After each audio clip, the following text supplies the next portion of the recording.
vendeur. Paix et prospérité à vous, monsieur l'acheteur. Que puis-je faire pour vous? Commerçant, j'aimerais acquérir un bouquin. Coïncidence stupéfiante, j'en vends. Ce que je cherche est un peu particulier, si vous voyez ce que je veux dire. Je vois, monsieur recherche de l'exotisme, de l'émotion et du rêve brûlant. J'ai peur de ne pas vous suivre, commerçant. À quoi pensez-vous? À la même chose que vous, gros dégoûtant.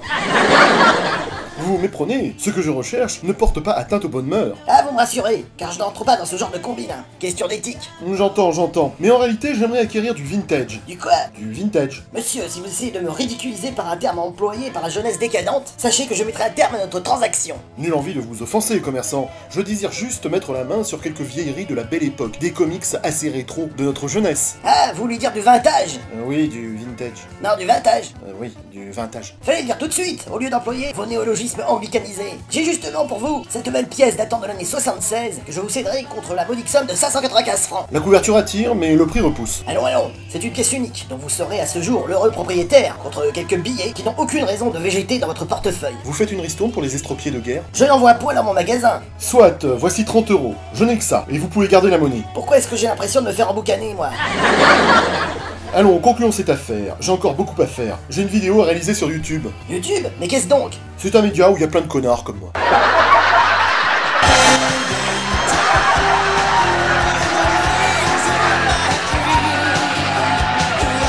Ta gueule!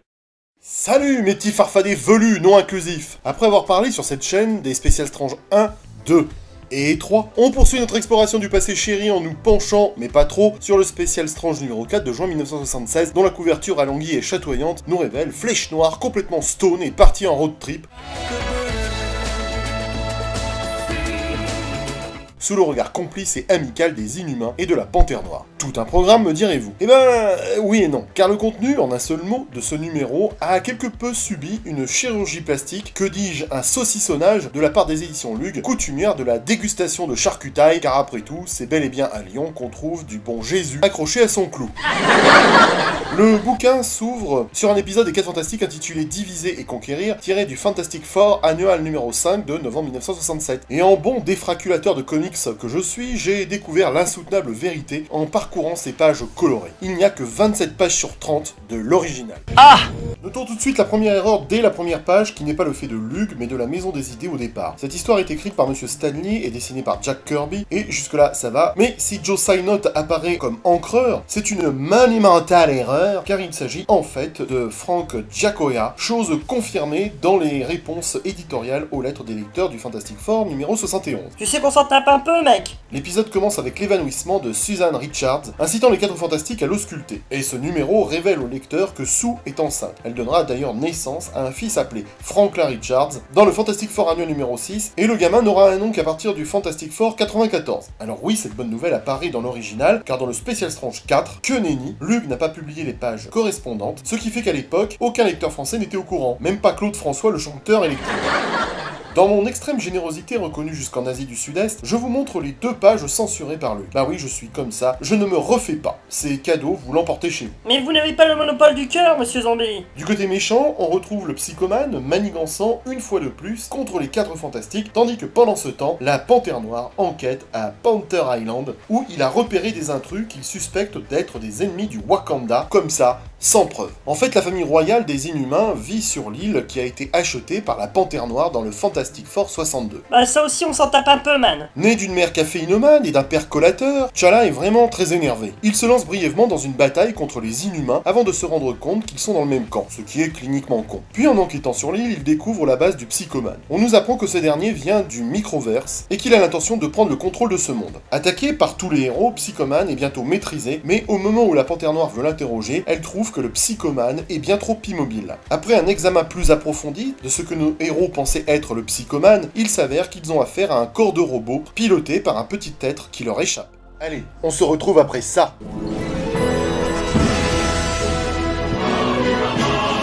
On vous vous en doutez à présent, car vous avez oublié d'être con, cet épisode est charcuté de toutes parts. En plus de la censure des 2 pages sur la maternité future de Sue, Luke nous enlève un gros affrontement d'une page contre une bestiole tentaculaire aussi jaune qu'un citron qui aurait copulé avec un Pikachu dégueulasse avant d'abandonner l'enfant dans une poubelle d'un ghetto. Mais le monstre n'ayant donc jamais existé selon Luke, on remplace la dernière case où il apparaît par un montage pourri qui a redessiné Médusa et Flèche Noire pour l'occasion. Aujourd'hui, avec nos yeux d'experts, ça se voit, mais pour les gosses que nous étions à l'époque, ça passait crème. Un peu plus loin, Luke a estimé que les gros doigts de la chose brisant une porte risquaient de traumatiser à vie des jeunes lecteurs pas encore adeptes de GTA. Ils ont fait sauter cette image pour la remplacer par une autre image de cette aventure se trouvant 13 pages avant celle-ci. C'est vraiment bordélique. Luke n'a pas eu la main morte, mais le remontage des cases est trop habile, et bien des gosses de l'époque ont été incapables de voir ce viol artistique. Puis Luke, dans son infâme perfidie de censeur catho-bolchevique, nous propose l'araignée et la vision unis dans une histoire tirée du Marvel Team-Up numéro 5 de novembre 1972, écrit par Jerry Conway, dessiné par Jill Kane, pas très en forme il faut bien le dire, et ancré par Mike Esposito. Spider-Man rencontre la vision quelque peu patraque. Lorsque le tisseur essaie de l'aider à se déplacer, la vision s'évanouit, ce qui incite le brave Speedy à ramener Vision dans l'appartement qu'il partage avec Harry Osborn. Enfin,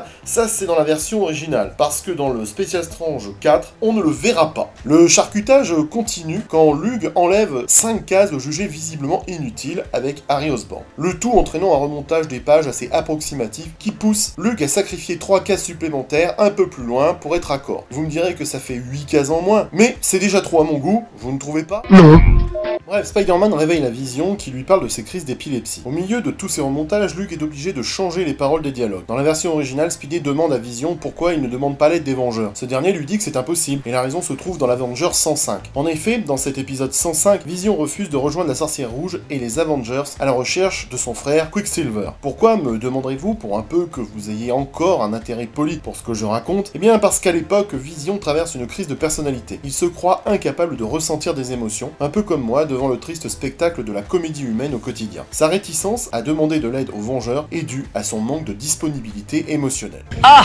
Chez Luke, on a changé le dialogue puisque Vision demande de l'aide à Speedy et ce dernier se contente de dire qu'il va l'aider. En fait, on se raconte que tout ceci est le fait du Puppet Master qui a récemment découvert un vaisseau extraterrestre écrasé avec un robot à l'intérieur. L'histoire ne le dit pas, mais moi je vous le dis car j'ai vérifié, ce vaisseau extraterrestre faisait partie d'une armada Skrull qui a été arrêtée dans l'espace par les Vengeurs pendant la guerre Kree-Skrull dans Avengers 89 à 97. Y'a de quoi s'y perdre. Je sais que vous vous en foutez, mais moi j'aime être précis. C'est à ce prix-là que les Français me comprendront. En utilisant ces marionnettes spéciales, le maître des marionnettes a utilisé le monstroïde, c'est comme ça qu'il l'appelle, car il a un doctorat en appellation conne, c'est-à-dire qu'en fait le monstroïde est le robot extraterrestre appelé Balox dans son programme initial pour faire ses petites affaires et le processus a interféré avec les fonctions cérébrales de la Vision. Speedy va donc tenter d'aider Vision, si vous voyez ce que je veux dire. Il y a un jeu de mots là, hein. Vision, vous voyez ce que je veux dire? Non? Bon.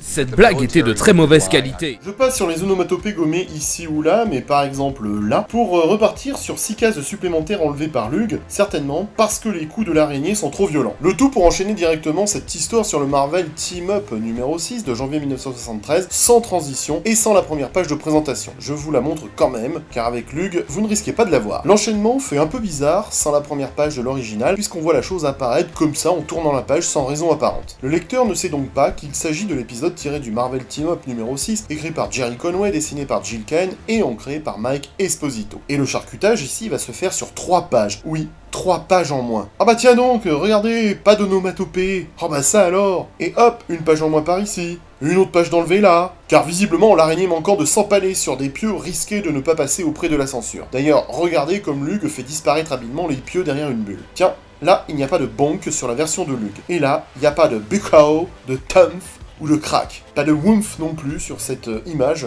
Et là, on voit qu'il manque quelque chose. Bref, dire que le Special Strange regroupe des œuvres Marvel dans leur intégralité serait une escroquerie manifeste. Enfin, le dernier récit de ce Special Strange nous propose une aventure de la chose et du Doctor Strange, tiré du Marvel 2-in-1 numéro 6 de novembre 1974, écrit par Steve Gerber, dessiné par George Tuska et ancré par Mike Esposito, de son vrai nom, Michel Palourdio. Si l'histoire est sans intérêt, comme porter le prénom de Tatiana par exemple, il n'en reste pas moins qu'étrangement, elle n'a pas été censurée malgré la présence d'un gros rat hirsute tout dégueulasse. Comme quoi, Luke faisait bien ce qu'il voulait au niveau de la censure. On se retrouve après ça.